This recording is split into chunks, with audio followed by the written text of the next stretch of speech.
नमस्कार मित्रांनो, आज पुन्हा आपण भेटणार आहोत एका वेगळ्या विषयावर चर्चा करण्यासाठी। सुरुवातीला मी जिथे बसलेलो आहे त्या जागेविषयी तुम्हाला सांगणार आहे। तर हे आहे भवानी मंदिर आणि पुरातन असं हे भवानी मंदिर आहे आणि तो समोर औरंगाबाद जळगाव असा राज्यमार्ग हायवे मुख्य रस्ता आहे आणि या मुख्य रस्त्याला जोडणारा हा आमच्या गावचा रस्ता आहे। आणि इथून बाजूला 2.5 किलोमीटरवर पश्चिमेला ही जे झाडी दिसत आहेत त्याच्यामध्ये वाघूर नदीच्या काठावर आमचं सुनज गाव बसलेलं आहे आणि हा एक निसर्गरम्य असा परिसर। मी आता बसलेलो आहे आमच्या गावच्या फाट्यावर, भवानी फाट्यावर किंवा सुरजगाव फाटा असं सुद्धा याला म्हणतात। आज मी तुम्हाला आशानं असं होतं या पुस्तकाविषयी तुम्हाला सांगणार आहे। आता हे जे आशानं असं होतं हे जे पुस्तक आहे तर ते साधना प्रकाशन पुणे यांच्याकडून प्रकाशित झालेला आहे 30 डिसेंबर 2018ला। या पुस्तकात काय आहे, या पुस्तकाची कहाणी आज मी तुमच्या समोर सांगणार आहे। तर इथे बसण्याचं कारण हेच आहे की हा जो सगळा परिसर आहे म्हणजे माझा गाव असेल, माझ्या गावाचा परिसर असेल, येथील निसर्ग असेल, इथली झाडं झुडपं असेल, पशु पक्षी असतील, इथली संस्कृती, एकूणच माझा गाव आणि माझा भोवताल असं मी या पुस्तकात मांडण्याचा प्रयत्न केलेला आहे। त्याची सुरुवात साधारणतः 2013 मध्ये झाली। मी उन्हाळ्याच्या सुट्ट्यांमध्ये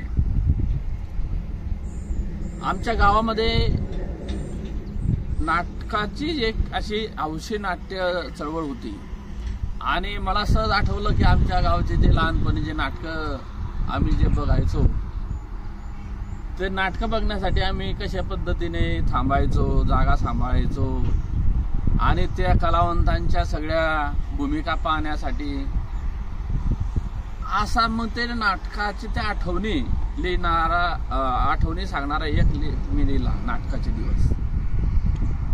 सोबतच दुसरा एक असा लिहिला होता, माझे वडील जे होते ते आंबा जो आहे ते आंबा उतारण्याचं काम करायचे।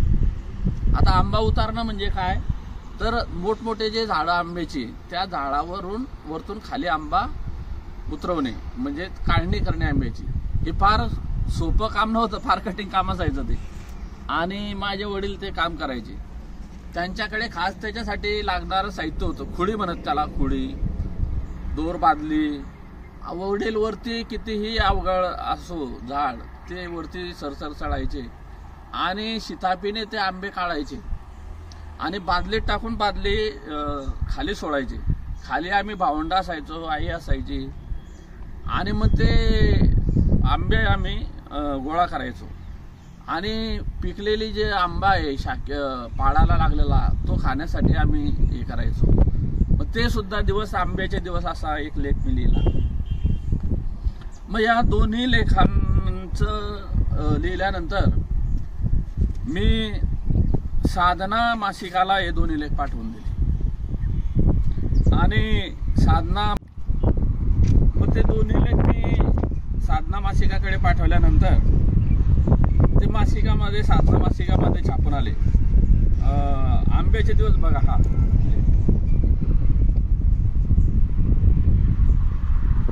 आणि आंब्याचे दिवस, नाटकाचे दिवस असे दोन्ही लेख ते त्यावेळी छापून आले।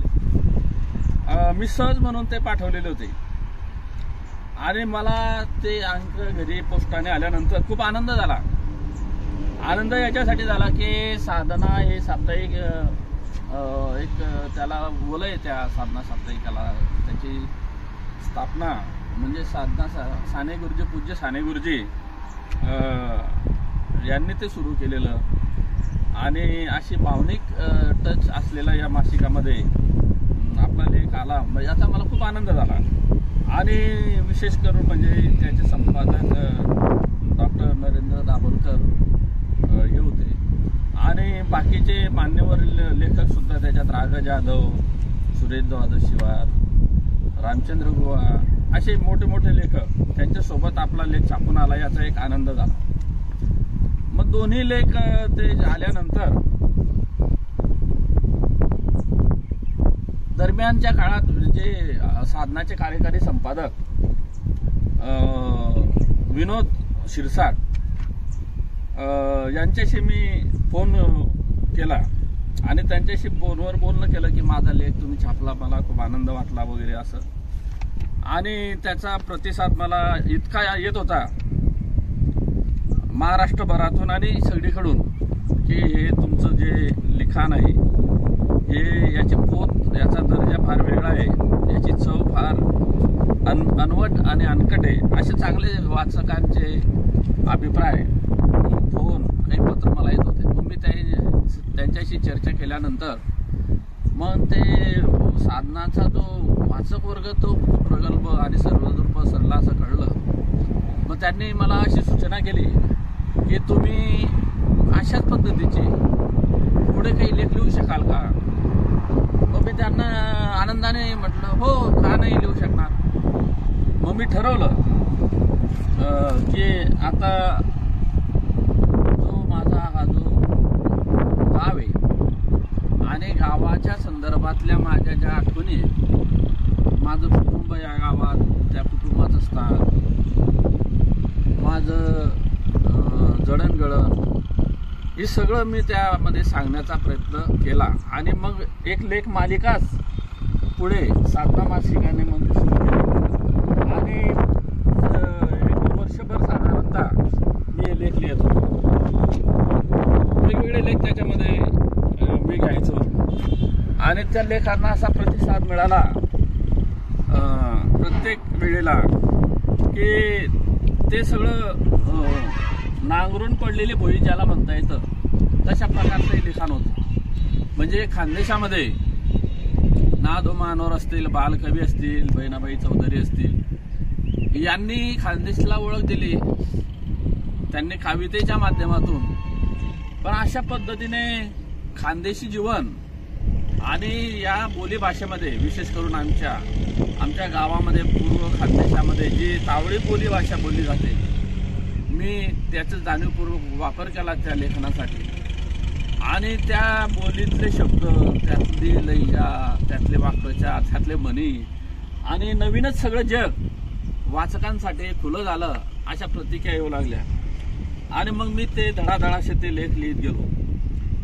साधारणतः 19 लेखच्या वेळेला साधना मासिकामध्ये छापून आले आणि बाकीचे काही लेख असे मिळून 25 लेखांचं हे पुस्तक तयार झालेलं आहे. या लेखांचे विषय बघा, रानभाज्या, आंब्याचे दिवस, नाटकाचे दिवस, घराची शाकारणी, मिरगाचा पाऊस, शाळेची तयारी, माझा शाळा प्रवेश, नदी वाहीन कधी, जळीच्या दिसात, आमच्या गावचा तमाशा, पोया, मरीमाईची कढाई, असे अनेक. आता हे जे लेख आहेत, आता हे लेख लिहित असताना मी एक पथ्य पाळलं की याच्यामध्ये जास्तीत जास्त सत्य पाडण्याचा मी प्रयत्न केला. म्हणजे लेखन म्हणून त्याच्यामध्ये हा एक नायक योजला. आणि माझी मग जी मला आठवतो तेव्हापासून, साधारणतः 3-4 वर्षाचा असेल मी तेव्हापासून मला काही गोष्टी आठवत असतील. तेव्हापासून तर माझं जे शाळेचे जे प्राथमिक शाळेतले 1 ते 7वी पर्यंतचे जे दिवस आहेत ते मी याच्यामध्ये मांडलेले आहे. म्हणजे जन्मापासून ते 7वी पर्यंतचं माझं प्राथमिक शिक्षण. मग या गोष्टी मांडत असताना प्रामुख्याने सुरुवातीला माझे जे आई वडील आहे त्यांचं भाविष्य मी मांडलं काही लेखांमध्ये, की त्यांची परिस्थिती कशी होती गरिबीची. आम्ही त्या कुळाच्या घरामध्ये राहून आम्हा भावंडांना त्यांनी कशा पद्धतीने वाढवलं, जोपासलं, आम्हाला शाळेमध्ये टाकलं आणि त्यांच्या काही संघर्षमय आठवणी मी यामध्ये मांडलेल्या आहे. आता बघा, सुरुवातीला कौटुंबिक दर्शन, नंतर त्यांच्या परिस्थितीचं दर्शन, संघर्षाचं दर्शन, यामध्ये विशेष करून माझे वडील असतील त्यांचा संघर्ष जगण्याचा आणि माझी आई असेल त्या आईविषयीच्या खूप आठवणी या पुस्तकामध्ये आहेत. खास करून आईचे जे संस्कार होते, जी जडणघडण होती किंवा तिने आम्हाला जे शिकवलं त्या शिकवणीतून मी कसा घडत गेलो, म्हणजे आई वडील कुटुंब, आम्ही भावंड, आज एक आमचे घरातील सर्व नातेवाईक आणि माझा एकूणच गल्ली आणि गाव परिसर, या परिसरामध्ये चालणारे लोक साहित्य असेल, लोकधारा असेल, नाट्य परंपरा असेल, अगदी वही गायन, तमाशा मंडळ, हे सगळं या पुस्तकात मी मांडण्याचा प्रयत्न केलेला आहे. आणि एकूणच त्या निमित्ताने आमच्या गावाची संस्कृती, आमच्या गावाची जडणघडण आणि या जडणघडणी, या सगळ्यांच्या जडणघडणीतून मी हा नायक कसा परिस्थितीतून तावून सुलाखून असा घडत गेला आणि त्याचं कशा पद्धतीने बघा, एक लेखक म्हणून माझा जो कालखंड राहिलेला आहे तो 2001 साली मी साधारणतः लिहायला सुरुवात केली होती. कथा, कादंबरी याच्या माध्यमातून आजपर्यंतचा वाङ्मयीन प्रवास तुमच्या समोर माझा आहेच. पण मग हे वर्तमान वास्तव मी मांडत होतो साहित्यातून, पण त्या अगोदर म्हणजे माझ्या जन्मापासून ते माझ्या शालेय जीवनापर्यंत माझी स्वतःची कशी जडणघडण झाली आणि माझ्या एकूणच भवताल कसा आहे याचा खास जो लेजा भाषेचा घेऊन मी या पुस्तकामध्ये आलेलो आहे. याचं मुखपृष्ठ गिरीश सहस्रबुद्धे यांनी केलेलं खूप छान असं बघा मुखपृष्ठ. आणि या पुस्तकाची पाठराखण सुशील पगारिया ज्येष्ठ साहित्यकार यांनी केलेले आहे. आणि या पुस्तकाची बघा, ते मिरगाचा पाऊस या लेखातलं चित्र आहे. म्हणजे आमचा जो पहिला पाऊस यायचा तो कशा पद्धतीने त्याचा मृदगंध सुटायचा, हे गोगलगाय, नंतर हे शाळेचे दिवस, माझे भावविश्व वगैरे कसं. आणि खास करून माझे शाळेचे जे प्राथमिक शाळेतले जे शिक्षक होते त्या सर्व शिक्षकांना मी हे पुस्तक अर्पण केलेलं आहे. कारण त्यांच्या संस्कारातून माझी ही जडणघडण झालेली आहे. अशा पद्धतीने या पुस्तकातले हे लेख 25 लेख आहेत. याची अनेक वाचकांनी दखल घेतलेली आहे. आपणही या पुस्तकाचा जरूर आस्वाद घ्यावा आणि आपल्या प्रतिक्रिया कळवाव्या असं या निमित्ताने मी आपल्याला सांगतो. फक्त या पुस्तकाचा शीर्षकाविषयी शेवटी सांगतो. आशाना असं होतं. तर हे लेख जेव्हा लिहिले मी तेव्हा या सदराखाली त्यांनी छापले होते संपादकांनी.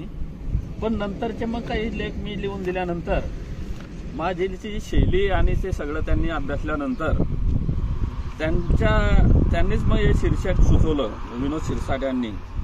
आणि त्यांनी आशाना असं होतं बघा, असं सदरच ते माझं सुरू केलं.